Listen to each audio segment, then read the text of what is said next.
Hi, name's Matthew Jester, making a quick video here. So I have a certificate of completion just showing that I'm certified and competent in the field of hypnosis. This is from Mike Mandel Hypnosis Academy. And I'm going to go ahead and get started with my general introduction. Please watch my video, Hypnosis, Abuse, and Speech Inhibition. I will leave a link to watch the video in the description. I'll also leave additional links in the description of other relevant videos. I've been abused with hypnosis. My ability to speak is being inhibited with hypnosis, which is why I have to read everything when I make videos. If you notice me stuttering, speaking slowly, being unable to speak clearly, or any other difficulty speaking, explain in detail the specific methods and techniques that are being used to inhibit my ability to speak in my video, Hypnosis, Abuse, and Speech Inhibition. These issues speaking occur consistently in each of my videos, specifically within the first 3 minutes. The hypnosis inhibiting my ability to speak is often very noticeable throughout my videos, and I will leave a list of the various hypnotic commands that are specifically being used to inhibit my ability to speak that can be recognized in my body language, facial expressions, tone of voice, and speech patterns in the description. My speech was being impaired the entire time I was reading that. This video is going to be about hypnosis depriving me of sleep. Since I was hypnotized to inhibit my ability to speak, I began compensating for the hypnotic speech impairment by writing what the hypnosis was inhibiting me from saying. In order to prevent me from compensating for the hypnotic speech impairment by writing, I was hypnotized to inhibit my ability to write.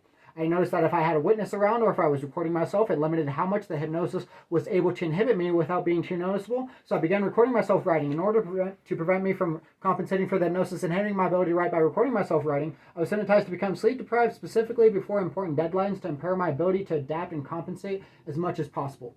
One specific example of this was being hypnotized to replicate all the symptoms of sleep deprivation without being sleep deprived as a method of concealing the cognitive impairment being caused by hypnosis to decrease resistance to post-hypnotic suggestions and to prevent other people from recognizing the abuse and the hypnotic impairment. I only experienced the fabricated symptoms of sleep deprivation caused by hypnosis whenever I resist post-hypnotic suggestions, which is abnormal since the presentation of sleep deprivation symptoms are usually relatively consistent, adding suspicion as to the consistency there. So I'm going to go ahead and show some very brief video clips of the most severe examples of hypnotic speech impairment.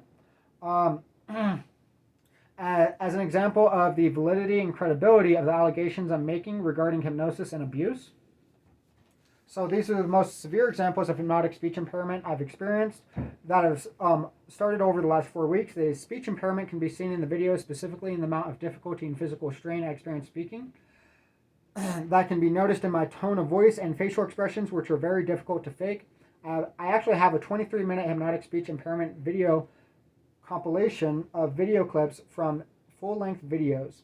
So to dispel any doubts of the integrity, I will ensure to leave a link to the compilation video and the full-length videos the video clips are from. Sorry, the hypnosis was inhibiting my ability to speak there.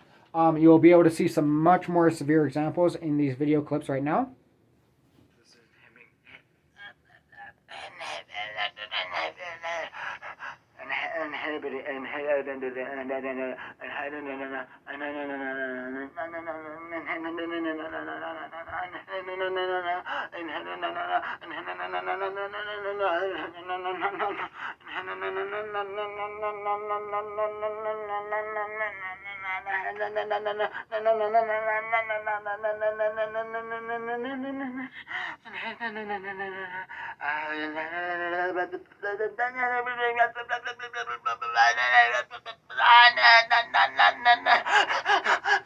Inhibiting. Okay, so there's that one. I'll go ahead and show you another example really quickly. So sorry for the video lagging as well in that first clip.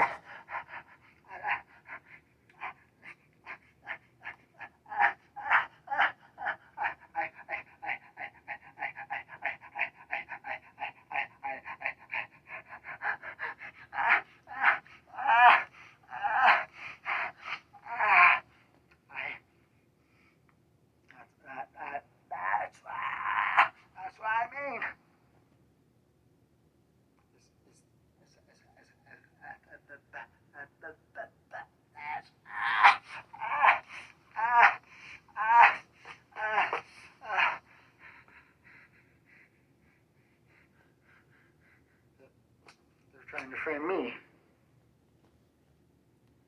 Okay.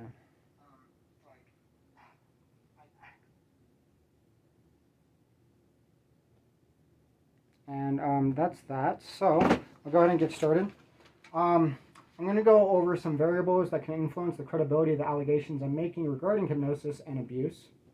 Similar to how variables are taken into consideration in a scientific experiment, there are 3 different types of variables in a scientific experiment: independent, dependent, and controlled. So in a scientific experiment, the independent variable is what's being studied. Independent variables are intentionally changed in an experiment to compare results. So an independent variable would be like, say, for example, a medication. And when testing that medication in an experiment, they would use a placebo. So then that's why the medication would change to a placebo intentionally to test the efficacy of the medication. A dependent variable is the result of the experiment. So, for example, that would be the efficacy of the placebo, and that would be the efficacy of the medication in a medication experiment. And then a controlled variable, ensuring control over of any variables that could alter or change the results. So, for example, other medications, if somebody was already on a different medication, and that medication interfered with the results or altered the results, that's an example of ensuring of how they would ensure to control the variables in these experiments. So I'm going to go over some of these very similar methods.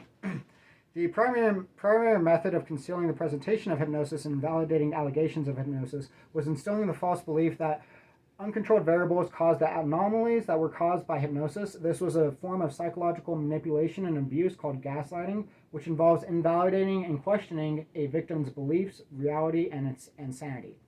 To ensure my credibility, I've ensured that all other variables are controlled as much as possible and cannot be falsely accredited for the elicitation of the hypnotic effects. Which is very similar to controlling variables when conducting scientific experiments.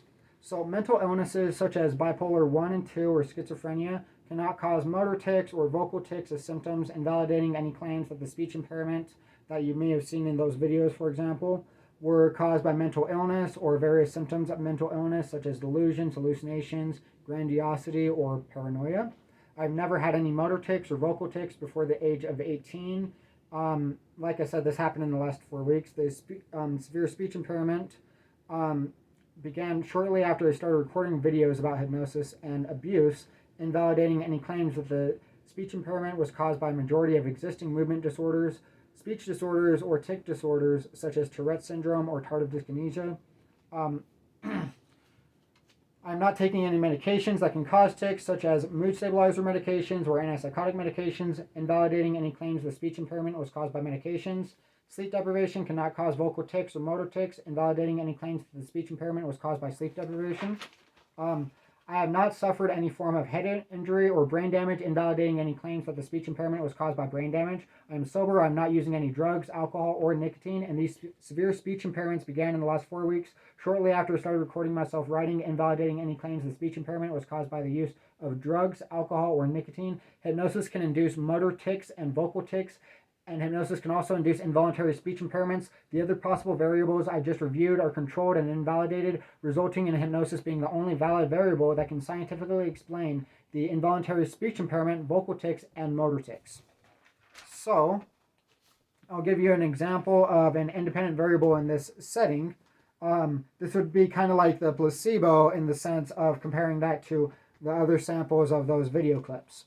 So, I worked for multiple different call centers for several years, which is a reliable sample of adequate speech capacity and capability without hypnotic speech impairment. The sample could be used to distinguish the variance in speech capacity and capability caused by the independent variable of hypnotic impairment. So, typically very fluent in English and speaking very clearly as well, very professional in that sense, actually. So, this is going to be, I'm going to go over some examples of the sleep deprivation now. One method of depriving me of sleep was hypnotizing me to feel severe itchiness in my inner ear canal, as if I needed to clean out my ears with a cotton swab. The reason I know this is caused by hypnosis is because the itchiness would subside after cleaning my inner ear canal with a cotton swab under normal circumstances, but with hypnosis, the itchiness persisted as a form of punishment to deter me from using earplugs. The hypnosis also did the exact same thing with earbuds when I would be watching videos for my hypnosis course online as a form of punishment to deter me from watching the videos. This was done to attempt to make me believe the earplugs were preventing me from sleeping when the hypnosis was actually depriving me of sleep and the earplugs were actually helping me sleep. And that's how that is a form of sleep deprivation, to prevent me from using earplugs that are helping me. So I'm going to go over a metaphor. Metaphors are, of course, symbolic and they are not literal. So the hypnotist that told me they were going to take me to the laundromat, the hypnotist told me they were going to take me to the laundromat. I was hypnotized to feel dizziness, confusion, nausea, dysphoria, drowsiness, disorientation, and to experience memory loss whenever I resisted post-hypnotic suggestions. And I was hypnotized to feel like my brain was spinning in a washing machine on the spin cycle, turning to mush because they were, quote, brainwashing me. So, like I said, it's a metaphor. They weren't literally washing my brain in a washing machine, of course, but that's what they hit, that's what they symbolized with the metaphor and involving cognitive inhibition. So, hypnotic sleep deprivation, regarding, I had a couple dreams that I was actually hypnotized to have. So, I'll go over these. I was sleeping on a couch and thought, I'm resisting post-hypnotic suggestions, maybe I should wake up, and then woke up immediately afterwards, unable to fall back asleep. The second dream I had was just about making YouTube videos about hypnosis, and then I woke up in the middle of the night. Very similar circumstance, just not as direct about sleep deprivation as the first dream, but I was easily able to recognize that the dream was caused by hypnosis and cued me to wake up in the middle of the night. Let's see. So I'm going to go over some metaphors, some more metaphors. This gets a little bit complicated, but if you listen through the entirety of the video, then you understand the necessary context to make sense of the metaphors. And once you have that essential context for understanding, then it'll make a lot more sense. I was told that I was given therapy for the eating disorder I developed after finding my friend's dead body, and that I was given aromatherapy with an essential oil while hypnotized in the emergency room by the social worker to conceal evidence of the eating disorder. I was told that was the reasoning for why, not necessarily though. I was also hypnotized to think that my dead friend smelled, quote, fragrant, which was cued right before eating to deter me from eating. The social worker also hypnotized me to make a face where I would purse my lips and crinkle my nose, called it the stink face, and hypnotized me to think, you stink, dude, as well as calling me the, quote, stink face snitch. So the face that I was hypnotized to make looked like this. As you can see, it's a very abnormal face to make, and I'll go ahead and elaborate. I was also threatened that they were going to use my innocence regarding my dead friend, McKay Cody James, to try to make Donald Trump look innocent and then frame me for it. Another hypnotic command I was given that was cued before eating was to vividly remember a video from PETA, People for the Ethical Treatment of Animals, that Peter J. Island showed me while hypnotized of a cow having their eye gouged out whenever I attempted to eat any meat and or dairy product, forcing me to eat vegan for about 1 to 2 months. I believe this was done to distract attention from how I was hypnotized to think my dead friend smelled fragrant before eating because it didn't involve a murder. The hypnosis is inhibiting my ability to talk and making me feel shaky. The hypnosis did treat all the symptoms from the eating disorder, although the aromatherapy had nothing to do with treating the symptoms, and I remember an olfactory hallucination of the essential oil being cued when I was thinking about Donald Trump committing murder and when I was shopping in Walmart. Shopping in Walmart might have actually related to food, although I was hypnotized to think it had something to do with financial exploitation to encourage me to spend more money because the smell was pleasant, and I was hypnotized to think of LSD when I smelled it because it was an olfactory hallucination. And LSD is known for hallucinations. I was also hypnotized to think it meant something related to COVID-19, MK Ultra experiments, and fried chicken. And I'll go ahead and move on. The essential oil was likely used for operant conditioning as a form of positive reinforcement or reward to promote certain behaviors because the smell was pleasant. When I thought about Donald Trump committing murder, I was hypnotized to make the stink face simultaneously, cued the olfactory hallucination of smelling the essential oil, and to feel euphoria to promote the behavior of making the stink face. Operant conditioning would also explain how the olfactory hallucination would be used to condition and encourage spending money as a means of financial exploitation. So that's called operant conditioning. I do discuss that in my video, Hypnosis, Abuse, and Speech Inhibition, so make sure to watch that. I was hypnotized to feel back pain in the small of my back, right between my shoulder blades, by contracting the muscles on the right side of my back so that I would be in pain and need to crack my back for relief, because the contractions would put pressure on the spinal cord, requiring you to crack your back for relief. I was hypnotized to contract all the muscles in my back to prevent compression of my spinal cord so that I couldn't just crack my back for relief whenever I tried to crack it.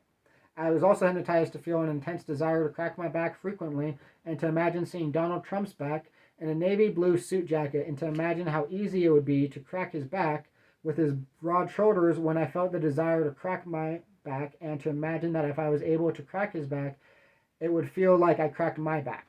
This was used as a form of dissociation, and I was hypnotized to imagine the hypnotist that told me this, Peter J. Island, telling me, "Go ahead, crack his back, the president wants you to do it." When the back pain was triggered, I was hypnotized to think I would be breaking Peter's back when I would attempt to crack my back. I was hypnotized to think you can't be sexy for it whenever I tried to crack my back.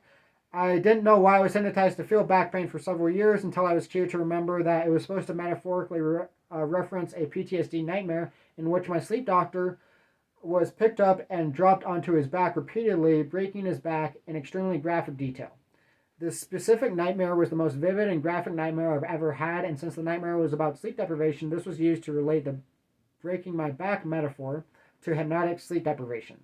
I was hypnotized to think breaking their back had several different meanings, including talking to my mom was breaking their backs because she's got my back.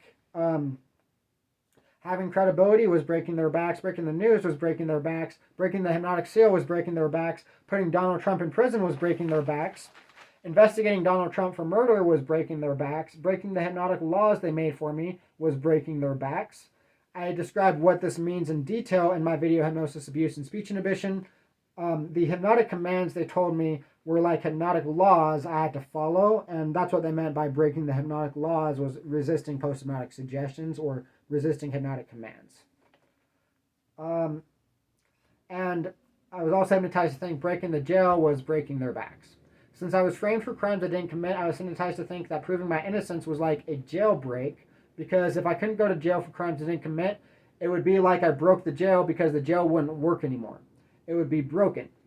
I was hypnotized to think making videos to put the abusive hypnotists in prison was breaking their backs, and that since I wouldn't stop making videos, that the only thing they could do to stop me was depriving me of sleep so that I would get off their backs.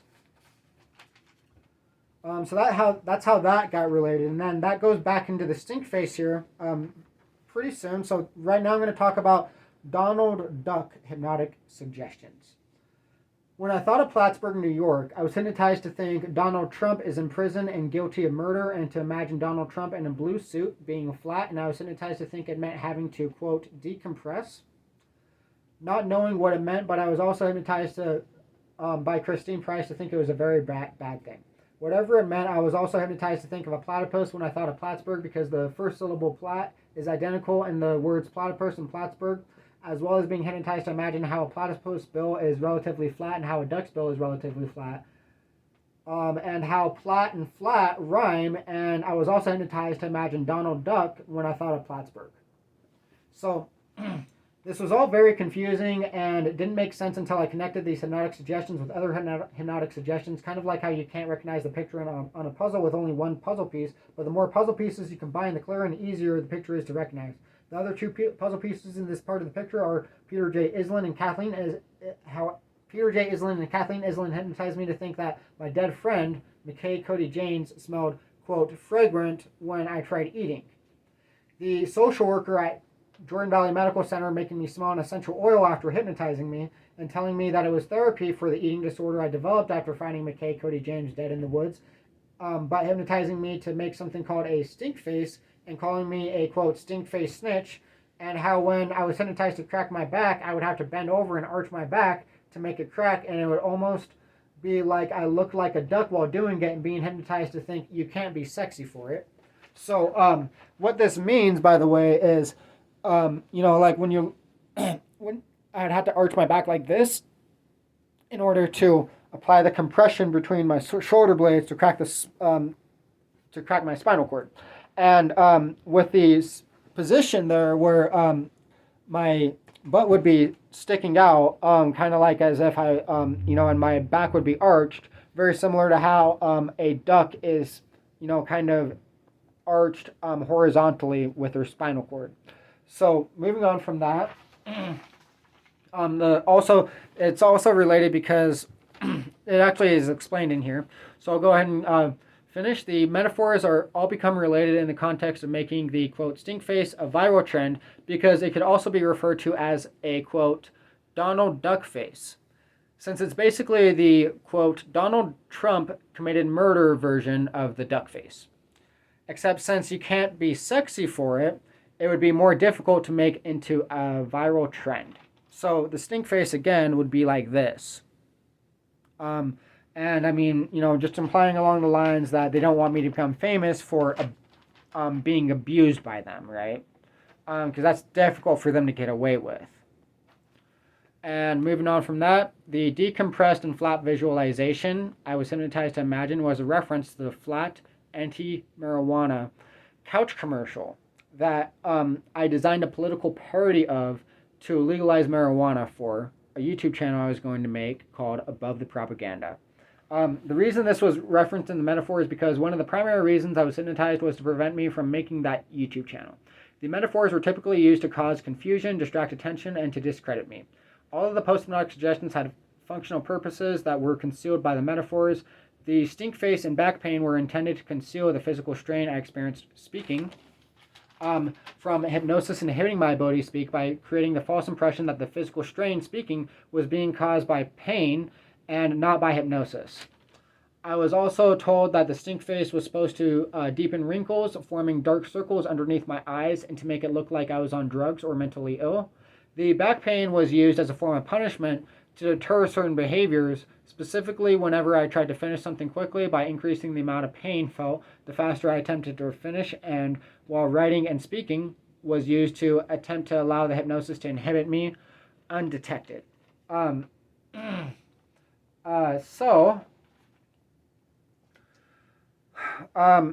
thing was the back pain was also used to inhibit my ability to write without me being able to notice it, because my attention would become focused and fixated on the back pain and tensing up all the muscles in my body while I was writing. And to focus on the strain and difficulty I was hypnotized to experience writing instead of how fast I was writing, so that it could inhibit me undetected. And anyways, that's what ended up happening. So thank you very much for watching the video. I really do appreciate it. I hope you have a great day.